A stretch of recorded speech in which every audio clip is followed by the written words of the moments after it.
about genres of poetry. Certainly, let's briefly define each of these literary forms.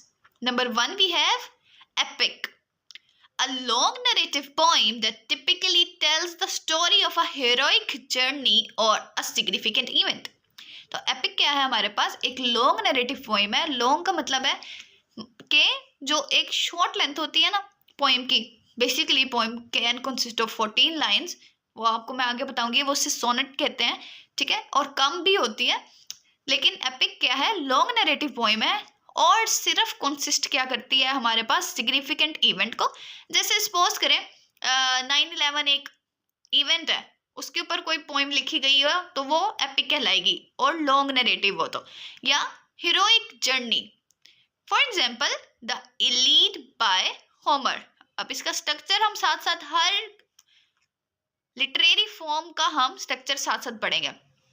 Often divided into books और Cantos. ये इतनी बड़ी एक long narrative poem होती है कि इसको बुक्स में भी डिवाइड कर सकते हैं. मतलब पार्ट 1, पार्ट 2 इस तरीके से भी डिवाइड कर दिया जा सकता है. Number 2 we have narrative poetry. Poetry that tells a story often with a clear plot and character. अब हम देखें, एक चीज नोटिस करें तो जॉनराज ऑफ लिटरेचर अगर हैं तो उसमें प्लॉट, कैरेक्टर, ये जो चीज़ें हैं ये बहुत अहम किरदार अदा करती हैं. तो ऐसी पोइट्री जो प्लॉट और कैरेक्टर को बहुत इजी वे में, इजी सेंस में, क्लियर वर्डिंग में बयान कर दे, उसको हम कहते हैं narrative poetry. For example the Raven by Edgar Allan Poe. इसका स्ट्रक्चर हम देख लेते हैं. ये एग्जाम्पल्स बेसिकली हैं, जैसे एपिक का अगर मैंने आपको बताया ना, तो ये एग्जाम्पल इसकी है कि ये अब अगर मैं आपको रेवन के एग्जाम्पल दे रही हूँ, एडगर जो लिखी गई है by a writer Edgar Allan, इसका मतलब है कि ये नरेटिव पोइम के हिसाब से लिखी गई है, ठीक है. और इसका स्ट्रक्चर है can very but usually follows a narrative structure. Number 3 पे हमारे पास आता है ड्रामेटिक स्टायर. ड्रामेटिक स्टायर है a form of poetry that uses humour. Humour आपको पता है क्या है? Irony and इजेजुरेशन. इजेजुरेशन का मतलब होता है चीजों को बढ़ा चढ़ा कर बताना. टू क्रिटिसाइज और मॉक इंडिविजुअल ऑफ सोसाइटी. ठीक है, एक सोसाइटी की रिफ्लेक्शन को जब आप अपनी पोइट्री के जरिए रिफ्लेक्ट करते हैं ना, पाकिस्तानी सोसाइटी है या वो यूरोपियन सोसाइटी है, उसको जब आप अपनी राइटिंग में रिफ्लेक्ट करना स्टार्ट करा दें, उसको हम कहते हैं ड्रामेटिक स्टायर. ठीक है. और आयरनी का मतलब होता है, in simple terms, irony occurs in literature and in life whenever a person says something or does something that depart from what he wanted to do or wanted to say. कि ऐसी चीजें जो इंसान कर दे या बोल दे जो वो उस सिचुएशन में नहीं बोलना चाहता है. सही है. अब ड्रामेटिक स्टायर की एग्जांपल हमारे पास आती है द रेप ऑफ द लोक by Alexander pope. Dramatic stair का स्ट्रक्चर है में यूज्ड राइम्ड कपलेट्स और अदर पोएटिक फॉर्म्स. आयरनी को और अच्छी तरीके से अगर आप चाहते हैं कि मैं बताऊं तो कमेंट्स बिलो कर दें, मैं इस पे एक इंटायर वीडियो दोबारा बना दूंगी.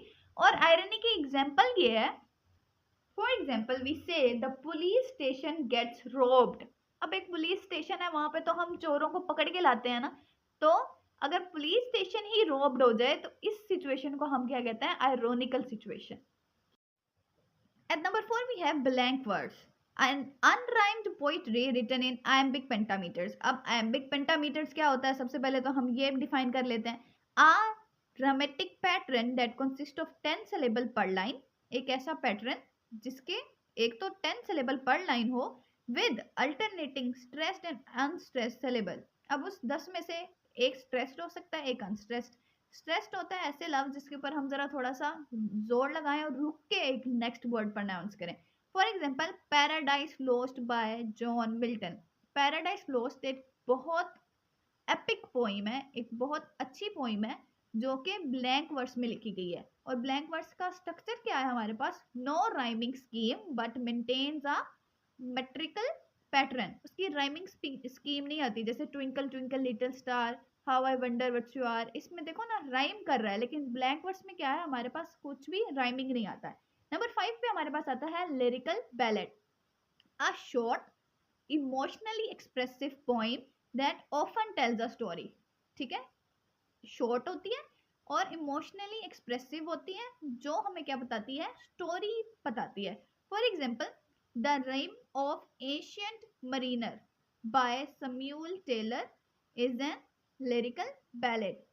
स्ट्रक्चर है इसका, combines lyricism with a creative narrative element.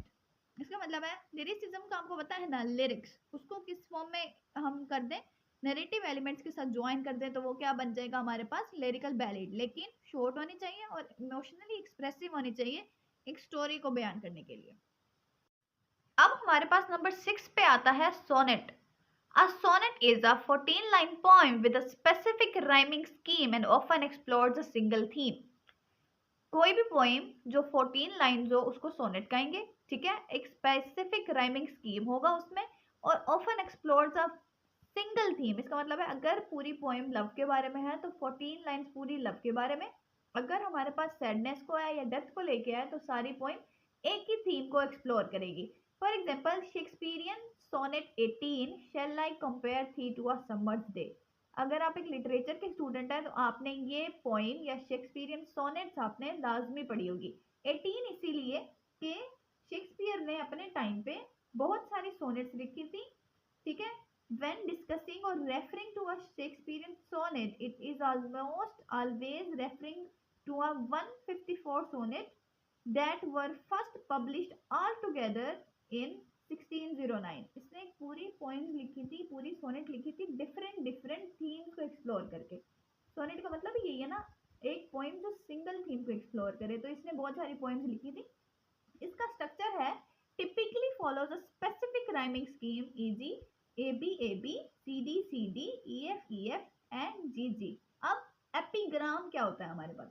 Epigram is a brief witty or often satirical poem, a short saying or a poem that expresses an idea in a clever funny way। कोई भी poem जो एक clever satirical element को consist करे उसको हम epigram कहते हैं। For example, mankind must put an end to war और war will put an end to the mankind. तो कह रहा है कि या तो मैनकाइंड इन सारी लड़ाइयों को एक साइड पे कर दे, वरना ये लड़ाइयां मैनकाइंड को, इंसानियत को एक साइड पे रख देगा। एक क्लेवर मैसेज है इसमें। Discussing about the structure of epigram, so its structure is concise and often rhymed. छोटा होता है और कभी राइमिक होता है, कभी राइमिक नहीं होता है। नंबर 8 पे हमारे पास आता है एलिजी, अ मोर्नफुल पोम और song often written in the memory of someone who has died. हम अगर 9th-10th की उर्दू की बुक को उठाएं तो हमारे पास मीर अनीस है, एक मरसिया निगार, ठीक है, जो डेथ पे पोइम्स लिखते हैं, एक मरसिया निगारी को। तो ऐसी पोइम्स को हम कहते हैं एलिजी, जो किसी की डेथ मेमोरी पे लिखी गई हो। फॉर एग्जाम्पल, हम देखते हैं elegy written in the country churchyard by Thomas Gray, और इसका हमारे पास स्ट्रक्चर क्या है, रिफ्लेक्टिव एंड मेलनकॉलिक। रिफ्लेक्टिव इस तरीके से कि उसकी पास्ट लाइफ को डिस्कस करते हो आप, उसकी अगर उसकी डेथ एक पेनफुल इवेंट से हुई है तो आप उसकी पेन को रिफ्लेक्ट कर रहे हो अपनी पोइट्री में, तो उसको हम कहते हैं एलिजी।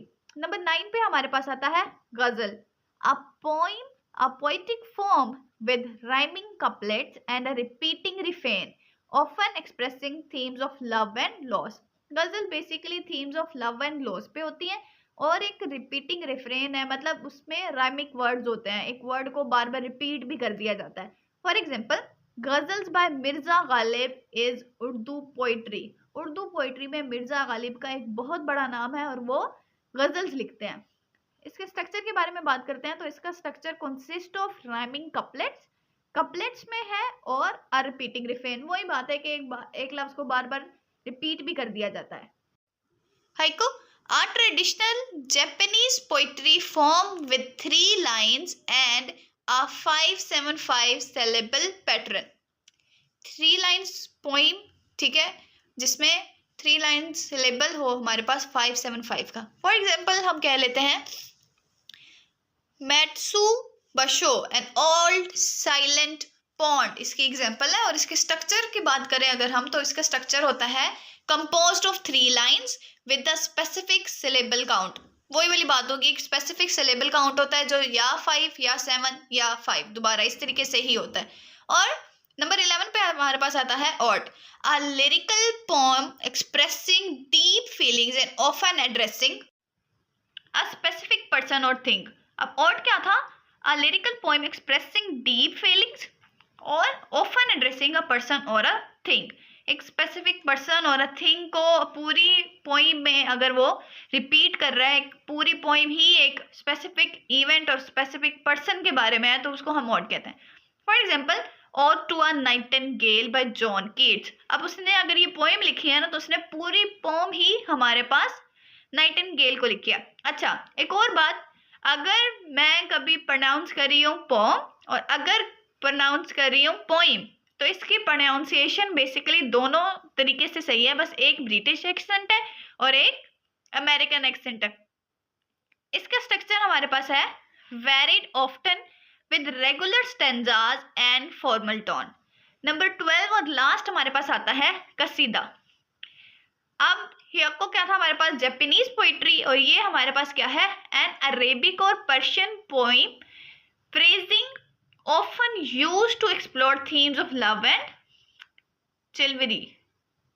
For example, मुल्ला काद a pre-Islamic कसीदा। इसका स्ट्रक्चर है usually has a series of rhymed couplet. I hope you like this video. This is enough for today's video. Please subscribe to the channel and press the bell icon.